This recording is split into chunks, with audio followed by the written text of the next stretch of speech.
Hey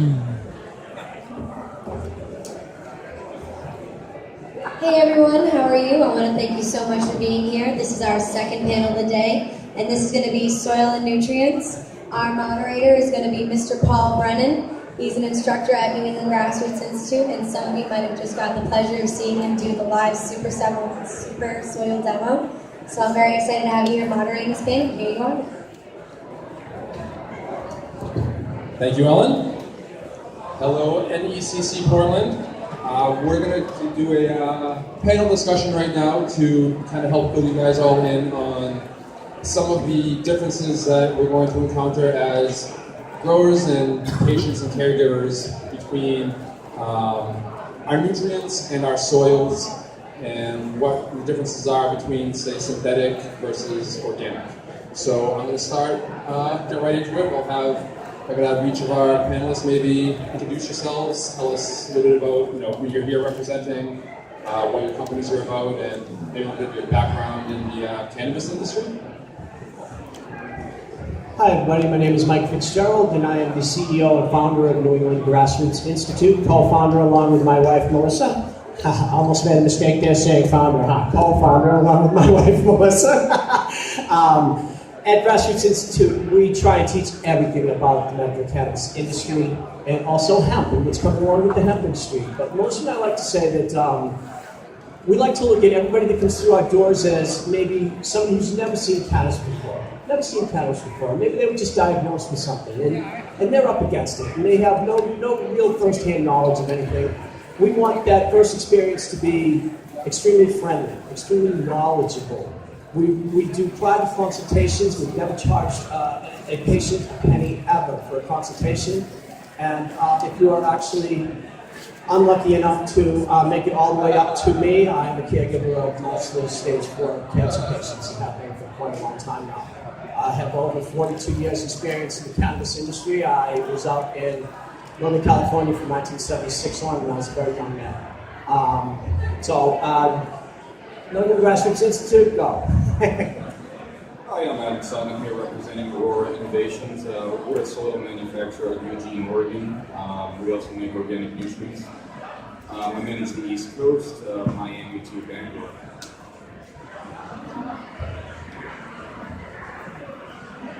Can you hear me? I can hear you. Shara Ross. I'm the Director of Professional Sales with RX Green Solutions. We're a company that makes nutrients that were designed specifically for cannabis.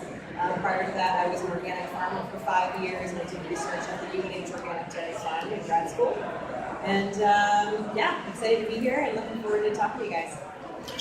Awesome, thanks, Shara. Mike. All right, so we're going to get into some of the specific questions now. Start talking about the soils and nutrients and how they differ from each other and what you as patients and caregivers should sort of be looking out for and start to understand if you're growing either for yourselves or patients. So, Mike, I'm going to start with you. If you could just kind of give, for the people who may not know and are a little confused by all the terminology, what is actually the difference between growing soil versus soilless versus hydroponically? Okay, quite a few differences there. I'm an organic farmer. For the last 20, 25 years, I was actually brought up on an organic farm and then switched off to synthetics, and now I'm back to organics. So soilless is basically, you have your sphagnum peat moss usually mixed in with some mycorrhiza or mycorrhizae, we also have a little bit differently, and we have our perlite. That is generally called a soilless mix. A hydroponic mix would be, or an aquaponic mix would be, where we're just using oxygenated solution, a water solution going through. And a regular soil mix, we can have a soil mix of almost anything. I use different soils for my outdoor gardens compared to my indoor gardens. And what I like is the True Living Organics soil recipe that Paul had showed us earlier. One of my favorite recipes. And everyone, when it comes to soils and everything else, you can hear us all using different things and different recipes. But I think it is about just finding what works for you. It really is. There is no real right or wrong. If you're coming out with a good product, I'm not going to tell you should put a little salt into your recipe, and I don't mean salt and nitrates in that way, but just like if you were a chef, we're all doing things a little bit differently here. So there's really no right and wrong.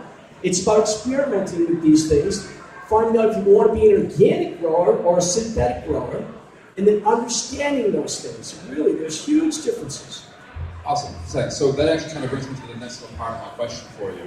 So now that we kind of have a bit of an understanding on the different grow medium, what the actual plant will be growing in, whether it's soil, soilless, or a solution of hydroponics, when it comes to what we're actually then feeding the plant to help it grow, what are we actually talking about when we say synthetic, non-synthetic, or actually organic? Because there is a difference sort of between those. And a lot of people looking at those little packages on the shelf might not know what they're going to do. If they're growing one way or another, is there going to be a harm from choosing products that don't fit that line?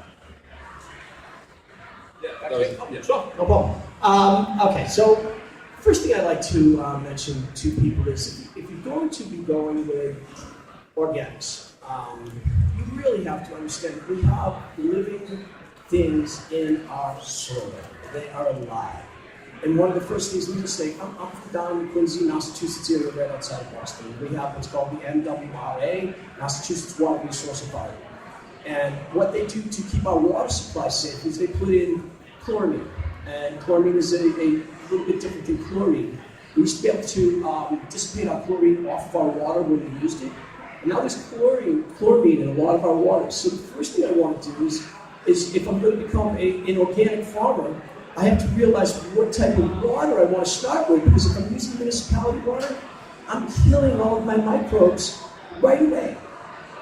So if I don't have access to a well or spring water, which can be really hard.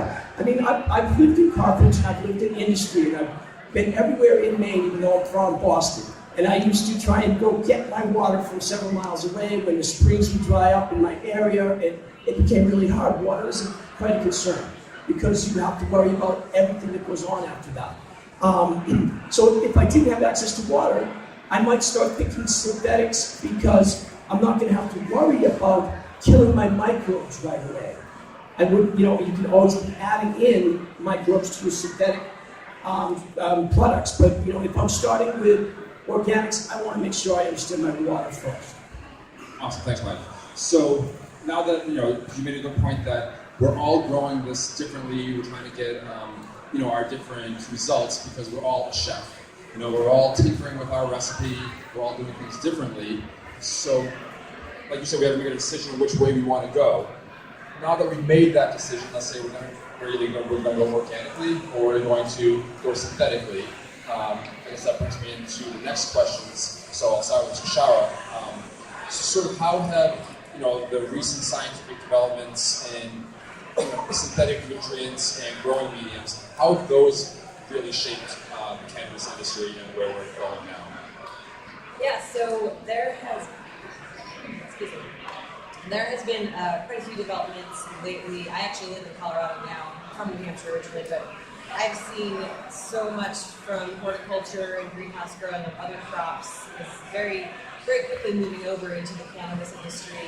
So growers are now, who have been growing underground, sort of in the dark, so to speak, are now able to access much more sophisticated technology for growing, especially on the commercial scale, but even home growers. I mean, you can use much better technology now than that was available to you 10 years ago.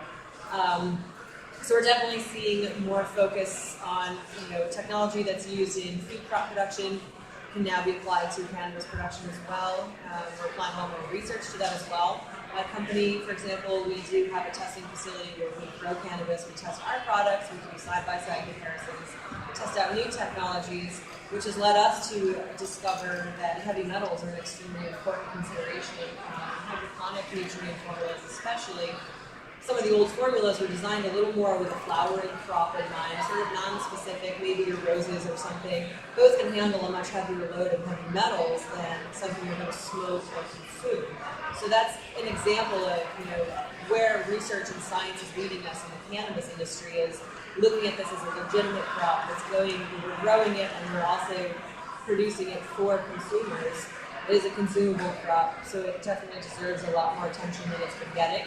And I do think, we've seen a lot of researchers, scientists, farmers, everything. We're all really focusing a lot more on this and the science behind it. And, let's find out exactly what's going on inside the plant and exactly what it needs. And organics are great. Like I said, I was an organic farmer. Certain organic applications don't work well in all situations. So if you want to grow hydroponically, indoors, or you want to use automated equipment or things like that, sometimes hydroponics work well for that. So we focus on that. Soil would be great. It'd be great to see everybody using the outdoors. Use the sunlight. I agree. Awesome. Thanks, Shara. I appreciate you touching on the heavy metals, because that seems to be sort of a recurring theme that we've sat in any of these panels this weekend. We're constantly talking about that because the big reason is, while we're all like, woo, recreational, let's legalize it, we're really advocating for patients the majority of the time. So even if we are healthy, we don't want to be adjusting this stuff. So I'm glad you brought that up. So Adam, I'm going to kind of pose a similar question over to you. You come from the other side, you come from the organic nutrient soil line. How would you say that now further developments in, say, soil science and organic nutrient development has really been driving this industry? I can also argue that the cannabis landscape is actually driving research and development in organic nutrients in soil. We're dealing with a cash crop here, and with a cash crop, people are willing to spend money on expensive nutrients. With this demand, more money goes into research and development. I know at our company we have PhDs and graduate students all the time trying to come and work and do our research and development. So it's very exciting to see that. I feel that it's being driven by the green industry. That's even investigations that we're doing right now with exactly what certain micronutrients are doing in soil and what they're doing in the plants, and there hasn't been a lot of research in the past with exactly the mechanisms involved. I think it's this kind of excitement in the cannabis industry which is driving it. Awesome, thanks, Adam. So now that we're going through it now, we've learned what the differences are between them and sort of how they're being applied to the cannabis market and industry now. But we are, like I've said to the panelists beforehand, a lot of us here, most of us, are newbies. We're coming into this as patients, as home growers, as personal caregivers. We're not really the industry guys out here going commercially. So when we walk into the grow shop, we go in there and there are shelves of everything, and that can be overwhelming. So I'll kind of pose similar questions to Shara and Adam again. Shara, when people are going in there and we decided now we're going with hydroponically, synthetically, and we're looking at all those products, especially in light of heavy metals like you've already mentioned, what is it that our customers want to actually be looking for, and what should they know as far as packaging, labeling, and these different things, especially, like I said, consumables specifically geared towards cannabis? Yeah, that's a great question. I completely understand feeling overwhelmed walking into a hydro store. When you're looking for nutrients, there's probably 50 different options, and if you go and tell the hydro shop worker that you're new, he's going to be like, "Oh, great! Look at all these things you can try." And it can be very easy to get overwhelmed. So I would definitely say start simple. Keep it simple. Start small.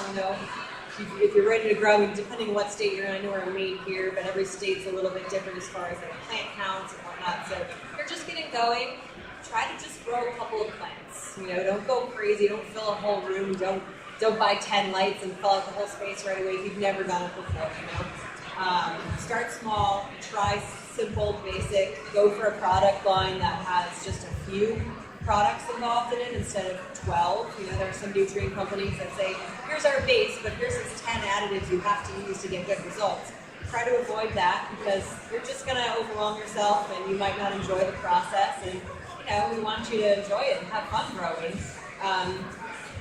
Do a little bit of research if you can ahead of time. Use a company that is a little more transparent with what their ingredients are, where they're sourced. Make sure they're using a food grade raw materials for their fertilizer. And some companies don't share that, and some of them do. So just do your research ahead of time and keep it simple. Really don't start all crazy with everything you could possibly use all at once.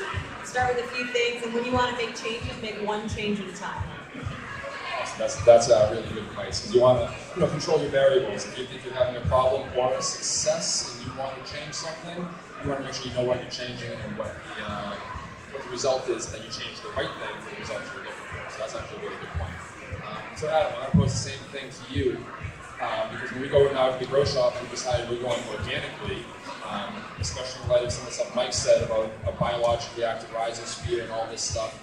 And we know that there's things that have regulations and stamps of approval to be considered organic and safe and all of that. What should these same overwhelmed newbies going into the grow shop, what should they be looking for, and or more specifically, looking to avoid when buying organic products? Okay, she touched on a couple things, but I think first you have to realize figure out how much time you want to spend on your new addiction. Also, I kind of By like addiction, I mean he means growing, not our addiction to cannabis. Addiction to growing, yeah. And I also kind of use the approach I always used to say, know your chemist. Get behind brands you can trust that and know where they're sourcing their raw materials. Are they sourcing these raw materials in ethical manners? If they're harvesting back guano, how are they harvesting back guano? Are they paying fair wages in these countries they're doing it? Are they using ventilators? So you want to get behind companies that have ethical standards and a track record of consistency. You want to avoid catchwords like natural that mean absolutely nothing, just like when you're buying groceries. What does natural actually mean? There's also a lot of generic brands that are buying raw materials and slapping their name on it, but their sourcing changes every couple months. So you want to avoid that. Make sure people are sourcing from the same areas. Aurora, we're one of the few companies where we own about 98% of our raw materials, from our back caves in Nicaragua to the worm farms to the cocoa plantations. We know exactly where we're sourcing materials, and that's been very important. You also want to, I'm not going to name any brands, but you probably want to avoid brands that have cancer warnings on the back with organic gardening. Also, any soils that contain pesticides and fungicides will automatically disqualify. Awesome, thanks, Adam. So now we've been up here and now we've kind of gone through it. We know what we want, how we want to do it. We know which way we want to go. We've got great advice from the industry experts on which way to go as far as products. I'm going to kind of pose a question out of Mike, because Mike is a professional grower and caregiver for 42 years, so before I was ever thought of. So, now just coming from your personal, this is actually your personal expertise, what are the real pros and real cons of each of these? For the new growers who, we've kind of help us along. Now that we've heard up till now, they're still on the fence. Like, okay, well, I've got some information. Do I want to try that hydro or that organic? So based on the fact that most of these people are coming out of the gate new, you guys have no idea, what is your honest, solid recommendation for the new guys who are trying to get into this and hone their craft? Just load me up here. Top one. There's many answers to this. First of all, when you go to grow, why are you growing? Why? Because everything dictates out of that. What is it I'm trying to produce? For myself, I had a tumor removed from my hand a number of years back, and I'm dizzy all the time. Kids, and I have a lot of different issues. I know my medicine. I have to grow it indica, and I have to have it as an edible. So knowing that I have to grow indica dictates my choices in everything from lighting to space to heights to heat, everything that comes down the line. So I truly think that we need to know, if you're going to be growing a sativa, maybe you have depression, mental health related issues, OCD, ADD, PTSD, you're going to be wanting to grow a sativa plant or a sativa dominant plant. And some height requirements, things like that. You can grow a sativa anywhere. Just get Derek to show you how to keep that height down, and there's many ways to do these things, but knowing why you want to grow your medicine or who is more important, because let me tell you something, I grow an indica for myself. I don't need to go into the hydroponic store and be sold a 1,000-watt light. Indicas weren't developed directly underneath the equator. They require less light than a sativa requires. So if I don't know that an indica requires 45 to 55 watts per square foot, and I go to the hydro store and that gentleman wants to sell me that huge triple XL Magnum light system because he's young and it's huge, that's a mistake. So it's a lot about the basics. It's about understanding why I want to grow my medicine. That dictates everything that comes down the line. It really does.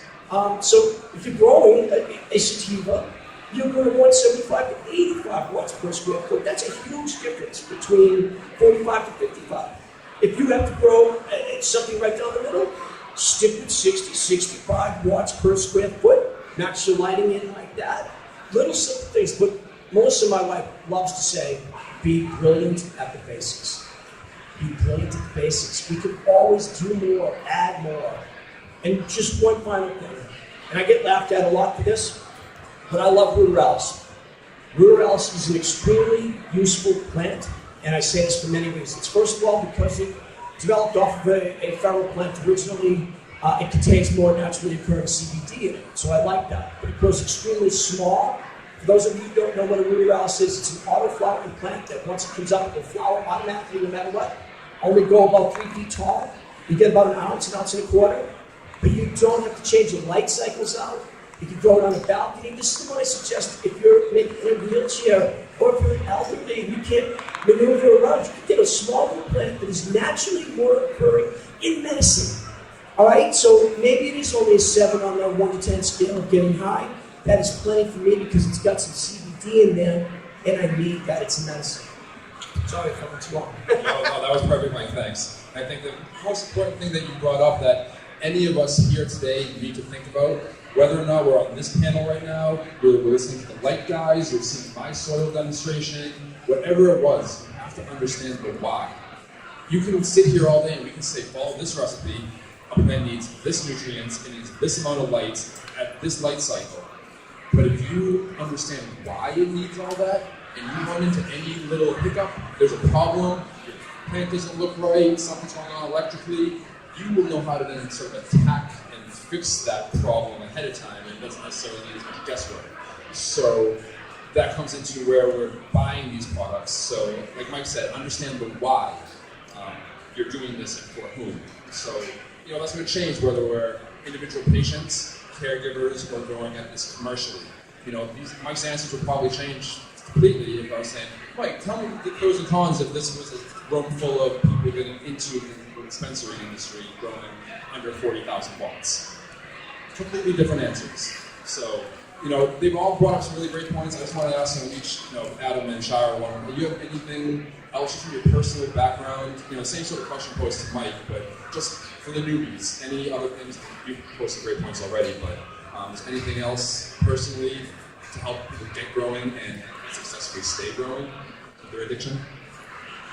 As far as growing organically? And just in general, your thoughts on your experience as a grower, maybe cannabis in general, but just what your advice for new people. Sure, that's just a common practice makes perfect. Read a ton. That's definitely in the cannabis industry, and I see this a lot in hydro stores. Don't believe bunk science, and understand what bunk science is. There's no real tricks here. There's a lot of growing hype out there that's wrong. Learn to read your plants. If you're growing organically, know the soil food web and the symbiotic relationship between the microbes in the soil, how it's breaking down what you're feeding him. Because if you don't, you will fail organically. And I failed. Everybody will have some failure rates with this, but keep it going. We'll get there. Thanks, Shara. Yeah, those are excellent points. And I see this a lot also, the pseudoscience and the soft science, as we call it. There's so much hype out there about what these plants need, and realistically, it's still just a plant. It needs nutrients in one form or another. Know what to expect out of what you're putting into it. So if you're growing organically, understand the soil food web a little bit. If you're growing hydroponically, understand the plant nutrients a little bit. Do some reading. The biggest thing I can say is always keep an open mind. Don't think that if you figured one thing out, you know it all. I see that a lot. definitely, like I said earlier, try one new thing at a time. You know, don't try 3 new products and a new type of grow light all at once, because if one thing works or something fails, you don't know what contributed to that. Another really important thing is remembering the 4 stages of cultivation. There's propagation, you know, cloning or starting from seed. There's vegetative growth, there's flowering, and then there's curing. Don't forget the curing process. So important. You could do everything right and then screw up curing and you've got bad bud. So important. Yeah, that's probably one of the most important things. That is super important. I've seen so many people. You guys get into this, and you're like, oh, okay, hydro, organic, whatever. We're going. I have my room, my tents. We're all done. 4 months later, harvest. Where do I put it? What do you mean it needs to be a humidity-controlled environment in order to not turn into a moldy, soggy, sticky mess? Uh-oh. So again, plan for these things. I was just going to comment about another good piece of good advice is to keep really good records every time you enter your grow room. Write it down, read the plants, what are you seeing, and do this religiously. It's going to help you in the long run. And if you have employees, make them do the same thing. Yeah. Lots of journaling. And you guys, earlier we were speaking, there's just so many people coming through here right now that are trying to be disinterested. But there are so many people that have come through this industry and truly represent this industry. We just have to seek them out. There are light people who have been growing cannabis for the right reasons for a long time. There are soil people who have been doing things the right way for a long time. And then there are a lot of people jumping in on us. Just try and care and look at what you're doing, because as a community we need to move together, we need to stick together and make sure that we're not abused. And there's a lot of people coming in right now that are trying to abuse our lovely movement. And it's all about the wrong green instead of the right green. So, you know, I use Aurora products. I use Roots Organic. I have for several years. I wouldn't say it otherwise. We have a lot of honest people. I just want to, you know, everyone to know that do your research, find the right people, you will get good, solid information. We're really a really friendly group of people. Thanks, Mike. I mean, I think that's something that can sort of, that's not just a cannabis industry thing. You know, that speaks volumes across all industries. And shop with your wallets, you know, vote with your wallets, support companies who are transparent, who aren't shady, aren't doing backdoor deals, aren't breaking the environment and extracting resources unsustainably. You know, try to be not just a cannabis conscious consumer, you're a socially conscious consumer, an environmentally conscious. Because like you said, we're in this together. This is a movement, we're all like one team, one love. So I guess, you know, since this is a movement, movements keep moving, keep going forward. I'm just going to pose like one last real question to each panelist. Where do you see this cannabis movement going forward for the next year or two, and where do you hope each of your respective companies are going to play a role in that? Okay. The movement is it's quite strong. The medical movement in Maine is one of the best I've ever seen. I have been around the country and around the world in many different